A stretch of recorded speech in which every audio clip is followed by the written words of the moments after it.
You're watching Explore Tulsa. Next door I've got a table full of stuff that we've picked up over the years that when he gets a chance, he'll redo. And it has to be a birthday, an anniversary, or Christmas that I usually get something from the table because the rest of the year he doesn't have time. So once in a while I'll pick something out and I'll put it on his table and he said, "Oh, who brought this in?" And I forget their name, they were. So I did that once or twice and he got one to me. So. Brass, for one thing, back in the 80s and 90s, shiny brass was the in thing.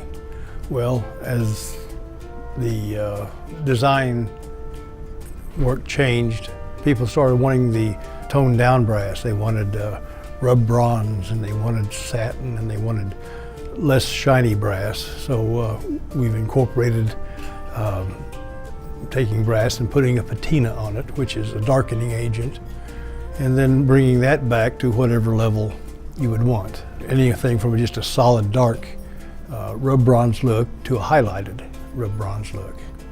And the same way with metals, with cast iron or just steel, it can be cleaned and then done in a natural finish, or we could put a painted finish on it. Somebody wants a blue lamp, well, we put make the lamp blue. He is a perfectionist. He will have, I've learned over the years, he's got a table that he works off of. And he will handle something 3 or 4 times before he's happy with it. And he'll have it sitting there and it looks great to me.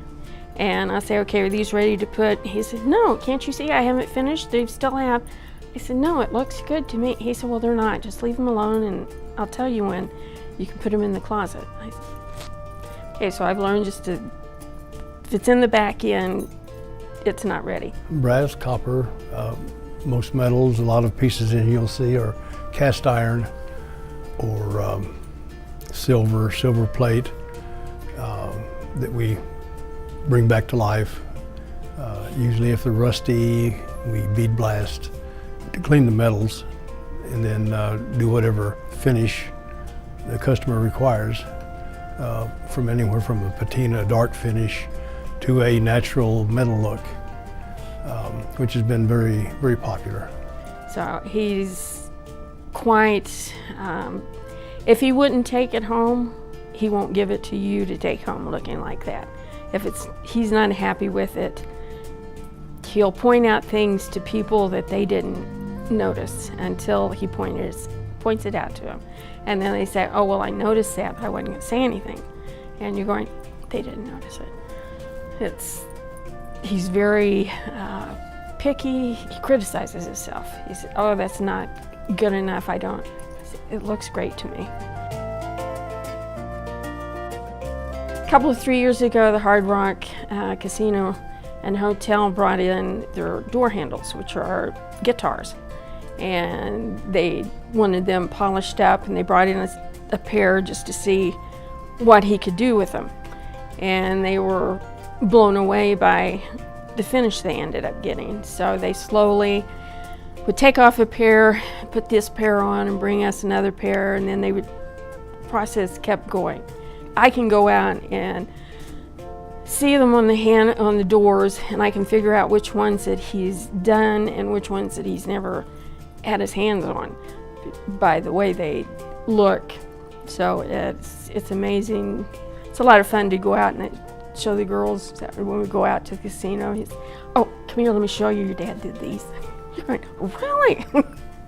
So it's fun. We lived a block apart when we were growing up. Had no idea. 50 years later, here we are.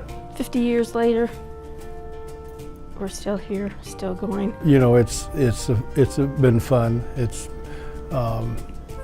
I don't think I know of anybody that would have put up with me doing what I do for as long as I have, and be able to go home at night and still be a couple. So without her, I wouldn't be here.